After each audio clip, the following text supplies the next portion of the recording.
जय हिंद दोस्तों, स्वागत है आपको अपने चैनल जीके विद रवि सैल में। आज हम एसके जासर का एनसीईआरटी का विज्ञान बुक जो कि क्लास 6 से 10 तक है, तो क्लास आज हम 8 का क्वेश्चन देखेंगे जो कि पहला चैप्टर का नाम है फसल उत्पादन और प्रबंधन। फसल उत्पादन और प्रबंधन।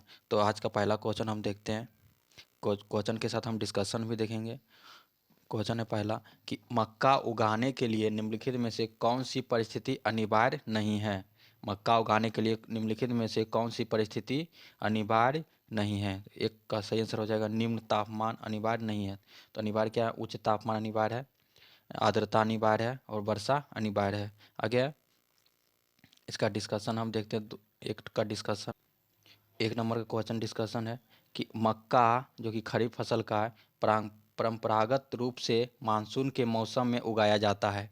आगे पॉइंट है कि उसमें उच्च तापमान यानी 35 डिग्री सेल्सियस और वर्षा होती है। मक्का को बलुई तथा दोमट मिट्टी में उगाया जाता है।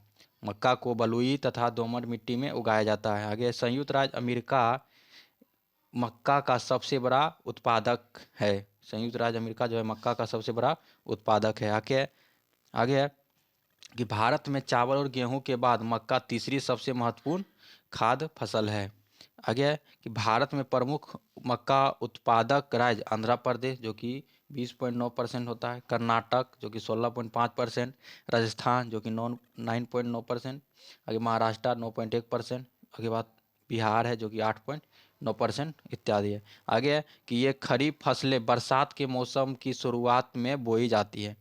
आगे कि चावल, मक्का, दालें जैसे उड़द, मूंग और बाजरा आमतौर पर खरीफ के मुख्य रूप से शामिल होते हैं। आगे इनके मुख्य उदाहरण जो है ज्वार, बाजरा, रागी, अरहर, सोयाबीन, मूंगफली और कपास है।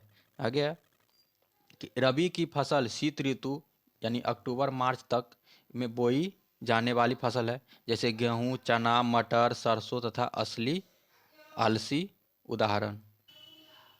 दूसरा नंबर क्वेश्चन है कि अदरक के प्रवर्धन के में आमतौर पर उगाया किसे उपयोग किया जाता है। अदरक के प्रबंधन में आमतौर पर किसे उपयोग किया जाता है। इसका सही आंसर हो जाएगा, दो का सही आंसर हो जाएगा बी यानी तना यानी प्रकंद का उपयोग किया जाता है। दो का डिस्कशन हम देख, दो नंबर डिस्कशन है कि अदरक में प्रकंद के द्वारा कायिक प्रवर्धन होता है। यह रूपांतरित तना होता है जो क्षैतिज अवस्था में पृथ्वी के नीचे वृद्धि करता है। आगे कि अदरक की अग्रस्थ कलिकाएं ऊपर की ओर पुष्पीय प्ररोह बनाने के लिए वृद्धि करती है और पार्श्व कलिकाएं नया पादप बनाने के लिए वृद्धि करती है। आगे कायिक प्रवर्धन क्या है? तो प्रजनन की वह विधि जिसमें पौधों के कुछ भाग जैसे जड़, तना तथा पत्तियां उपयुक्त परिस्थितियों में विकसित होकर नया पौधा उत्पन्न करता है। आगे कि अदरक में कायिक प्रजनन प्रकंद द्वारा होता है यानी राइजोम द्वारा होता है। आगे अदरक में कई महत्वपूर्ण पोषक तत्व होते हैं जैसे vitamin C, calcium, phosphorus, iron, zinc, copper, manganese और क्रोमियम पाए जाते हैं। आगे है कि अदरक में बैक्टीरिया और वायरस से लड़ने की अद्भुत क्षमता होती है, इसलिए इसका नियमित सेवन करने से यह गले के संक्रमण से बचाता है और यह शरीर में होने वाली फ्री रेडिकल्स को ख़त्म कर देता है। आगे कि जैव खाद या जैविक खाद वे सूक्ष्म जीव हैं जो मृदा में पोषक तत्वों को बढ़ाकर उसे उर्वरक बनाते हैं। इसमें सभी पादप पोषक संतुलित मात्रा में नहीं होते हैं। सभी पादप पोषक संतुलन मात्रा में नहीं होते हैं। आगे कि उदाहरण के लिए नाइट्रोजन स्थिरीकरण, मृदा जीवाणु, वेक्टर जो कि राइजोबियम है, नाइट्रोजन स्थिरीकरण, साइनो बैक्टीरिया और एनाबिना। और आगे है कि उर्वरक और खाद। तो उर्वरक जो है, उर्वरक एक अकार्बनिक लवण होता है। खाद एक प्राकृतिक पदार्थ है जो मवेशियां के गोबर, मानव अपशिष्ट और पौधे के अवशेषों के अपघटन से प्राप्त होता है। उर्वरक जो है कारखानों में उर्वरक तैयार किया जाता है और खेत में खाद तैयार की जा सकती है खाद को। आगे है कि उर्वरक मिट्टी को कई आर्द्रता प्रदान नहीं करता है। खाद जो है मिट्टी को भरपूर मात्रा में आर्द्रता प्रदान करती है। तीसरा नंबर क्वेश्चन है कि जैव खाद के संदर्भ में निम्नलिखित में से कौन सा कथन सही नहीं है। तो कौन सा कथन सही नहीं है? इसका सही आंसर है बी, यानी इसमें सभी पादप पोषक संतुलित मात्रा में होते हैं। यह जो है गलत है। सही है इसका, यह मृदा की जल धारिता वाल क्षमता को बढ़ा देती है। यह मृदा के को नमी प्रदान करती है और इसमें मृदा की बनावट बेहतर हो जाती है। इसका डिस्कशन है कि जैविक खाद या जैविक खाद वे सूक्ष्म जीव हैं जो मृदा में पोषक तत्वों को बढ़ाकर उसे उर्वरक बनाते हैं। इसमें सभी पादप पोषक संतुलित मात्रा में नहीं होते हैं।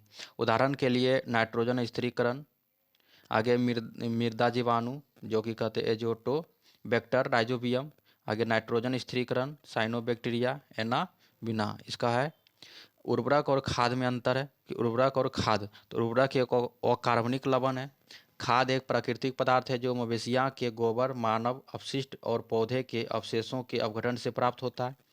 आगे है कि ये जो है उर्वरक, कारखानों में उर्वरक तैयार किया जाता है, खेत में खाद तैयार किया जा सकती है। उर्वरक मिट्टी को कोई आर्द्रता प्रदान नहीं करता है, खाद मिट्टी को भरपूर मात्रा में आर्द्रता प्रदान करती है। 4 नंबर क्वेश्चन है कि अनाज से भूसी यानी चोकर को अलग करने की प्रक्रिया के लिए प्रयोग किए जाने वाला शब्द कौन सा है? 4 का सही आंसर हो जाएगा सी, यानी निष्पादन। इसका डिस्कशन है निष्पादन का उपयोग थ्रेसिंग की प्रक्रिया के बाद अनाज को भूसी से अलग करने के लिए किया जाता है। निष्पादन वह विधि है जिसमें मिश्रण के भारी घटकों को हवा की सहायता से हल्के पदार्थों से अलग किया जाता है। आगे गुणवत्ता वाले अनाज जो भारी होते हैं लंबवत रूप से गिरते हैं, जबकि भारीहीन भूसा और पुआल हवा से उड़ जाते हैं। 5 नंबर क्वेश्चन है कि नीचे दिए कथनों को पढ़िए। तो पहला ऑप्शन है कि बीजों के अंकुरण के लिए आर्द्रता की आवश्यकता होती है। आगे की पौधे अधिकांश पोषक तत्वों को घुलित रूप में अवशोषित कर सकते हैं।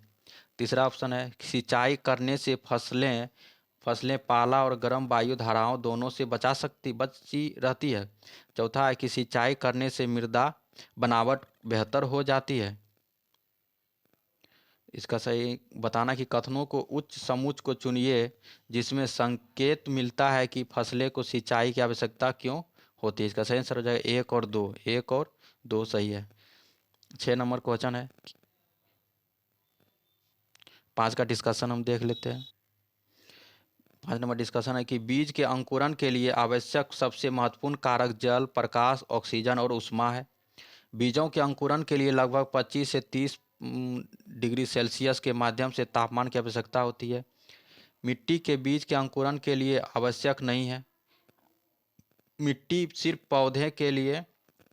पौधों के लिए सहायक सामग्री के रूप में कार्य करती है। आगे कि बीज के अंकुरण के लिए उर्वरक और पोषक तत्वों को भी आवश्यकता नहीं होती है।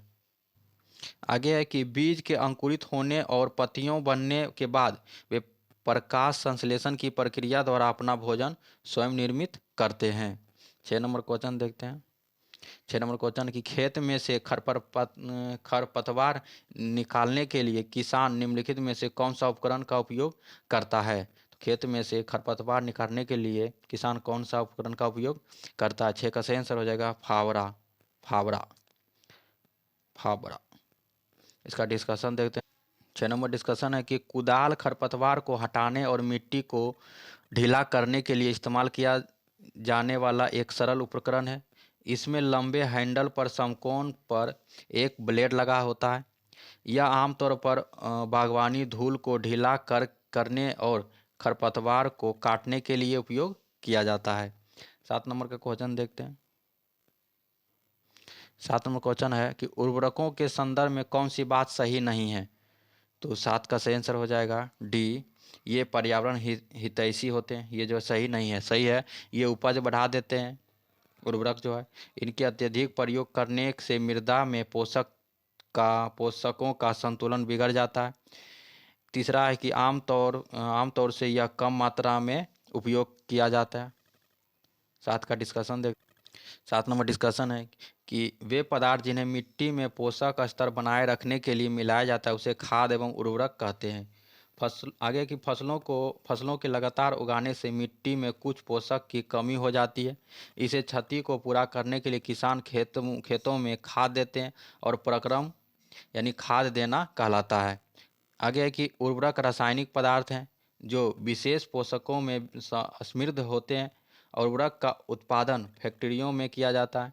उर्वरक का कुछ मुख्य उदाहरण है जैसे urea, ammonium sulphate, super phosphate, potash, NPK यानी नाइट्रोजन, फास्फोरस और पोटेशियम। आगे है कि खाद के उपयोग से मिट्टी के गठन एवं जल अवशोषण की क्षमता में वृद्धि होती है। आगे देखते हैं क्वेश्चन 8 नंबर क्वेश्चन है कि फसल पर खरपतवारों के दुष्प्रभावों के बारे में नीचे कुछ कथन दिए गए हैं। तो बताना इसका कि कथन को सही समुच्चय करें। यानी पहला ऑप्शन पढ़ेंगे कि वे फसल कटाई में हस्तक्षेप करते हैं, वे फसल स्वस्थ वृद्धि में सहायता करते हैं, वे फसल के साथ जल, पोषण तत्व, स्थान और प्रकाश के लिए प्रतिस्पर्धा करते हैं। चौथा है कि वे पौधों की वृद्धि पर प्रभाव डालते हैं। तो 8 का सही आंसर हो जाएगा ए, यानी 1, 3, 4 और सही है। इसका डिस्कशन देखते हैं। खेत में कई अन्य अवांछित पौधे प्राकृतिक रूप से फसल के साथ उग जाते हैं। इन अवांछित पौधों को खरपतवार कहते हैं। खरपतवार हटाने को निराई कहते हैं। निराई आवश्यक है क्योंकि खरपतवार जल, पोषक, जगह और प्रकाश की स्पर्धा पर फसल की वृद्धि पर प्रभाव डालते हैं। आगे की खरपतवार हटाने को सर्वोत्तम समय उनमें पुष्पन एवं बीज बनने से पहले होता है। आगे है कि रसायनों के उपयोग से खरपतवार नियंत्रण किया जाता है जैसे 2,4-D। खरपतवार को जल में आवश्यकता अनुसार मिलाकर स्प्रेयर यानी फुहारा की सहायता से खेत में छिड़काव करते हैं। आगे की कुछ खरपतवार कटाई में भी बाधा डालते हैं और जानवरों और मनुष्यों के लिए जहरीले हो सकते हैं। आगे 9 नंबर क्वेश्चन है कि मृदा को ढीला करने और उलट पलट करने की प्रक्रिया को क्या क्या कहलाती है, क्या कहते हैं उसे। 9 का सही आंसर हो जाएगा सी, यानी जुताई और हल चलाना। इसका डिस्कशन देख 9 का डिस्कशन है जुताई। यह मिट्टी को मोड़ने और तोड़ने को ढीला करने की प्रक्रिया है। जुताई से मिट्टी का वातन में सुधार होता है। यह मिट्टी की सतह तक पोषक तत्वों को लाने के लिए किया जाता है। इस प्रकार मिट्टी को उपजाऊ बनाया जाता है। आगे जुते हुए खेत में मिट्टी के बड़े बड़े ढेले भी हो सकते हैं। इन्हें एक पाटल की सहायता से तोड़ना आवश्यक है। बुआई एवं सिंचाई के लिए खेत को समतल करना आवश्यक है। यह कार्य पालर द्वारा किया जाता है। आगे क्वेश्चन देख 10 नंबर क्वेश्चन कि हमारे देश में मानसून का मौसम कौन से महीने में होता है। मानसून का मौसम जो है कौन से महीने में होता है। 10 का सही आंसर हो जाएगा बी, यानी जून से लेकर सितंबर तक होता है। इसका डिस्कशन देख 10 का डिस्कशन है कि मानसून की अवधि जून की शुरुआत से सितंबर के मध्य तक 100 से 120 दिनों तक होती है। आगे डिस्कशन है कि भारतीय मानसून प्रणाली के गीले और सूखे मौसम वार्षिक तापमान में उतार चढ़ाव के साथ देश के अधिकांश हिस्सों में 3 समस्या जलवायु अवधि उत्पन्न करते हैं। जैसे जून के मध्य से सितंबर के अंत तक गर्म गीला मौसम। आगे कि अक्टूबर की शुरुआत से फरवरी तक ठंडा शुष्क मौसम। लगभग मार्च से मध्य जून तक गर्म शुष्क मौसम। आगे है कि भारत में मानसून लगभग जून की शुरुआत में आता है। मानसून आमतौर पर जून के पहले सप्ताह तक भारतीय प्रायद्वीप के दक्षिणी भाग में पहुंच जाता है। आगे की पूर्वोत्तर मानसून जो कि नवंबर और दिसंबर के दौरान भारत के पूर्वी तट को प्रभावित करता है। यह छोटा लेकिन तीव्र मानसून है। तमिलनाडु, कर्नाटक और केरल राज्य अपनी अधिकांश वर्षा पूर्वोत्तर मानसून से प्राप्त करते हैं, जबकि देश के बाकी हिस्सों में अधिकांश वर्षा दक्षिण पश्चिम मानसून से होती है। आज का अंतिम क्वेश्चन है कि सिंचाई के उस तरीके को क्या कहा जाता है जिसमें पानी को पौधों की जड़ों के समीप बूंद बूंद कर डाला जाता है। इसका सही आंसर हो जाएगा बी, यानी ड्रिप प्रणाली। ड्रिप प्रणाली। इसका 11 का डिस्कशन है कि सिंचाई के आधुनिक विधियां द्वारा जल का उपयोग उपयोग करते हैं कर सकते हैं। मुख्य विधियां हैं निम्न है, जैसे ड्रिप तंत्र। इस विधि में जल बूंद बूंद करके सीधे पौधों की जड़ों में गिरता है, अतः इसे ड्रिप तंत्र कहते हैं। आगे, फलदार पौधों को पानी देने का यह सर्वोत्तम तरीका है। इससे पौधों को बूंद बूंद करके जल प्राप्त होता है और इस विधि में जल बिल्कुल व्यर्थ नहीं होता है, अतः यह जल की कमी वाले क्षेत्रों के लिए वरदान है। आगे, छिड़काव तंत्र। इस विधि का उपयोग असमतल भूमि के लिए किया जाता है। यहाँ पर जल कम मात्रा में उपलब्ध है। उधर पाइपों के ऊपरी सिरों पर घूमने वाले नोजल लगे होते हैं। यह पाइप निश्चित दूरी पर मुख्य पाइप से जुड़े होते हैं। जब पंप की सहायता से जल मुख्य पाइप में भेजा जाता है तो वह घूमते हुए नोजल से बाहर निकलता है। आगे, इसका छिड़काव पौधों पर इस प्रकार होती है कि जैसे वर्षा हो रही हो। यह छिड़काव कॉफ़ी की खेती और अन्य कई फसलों के लिए अत्यंत उपयोगी है। धन्यवाद। अगला चैप्टर देखेंगे अगले वीडियो में।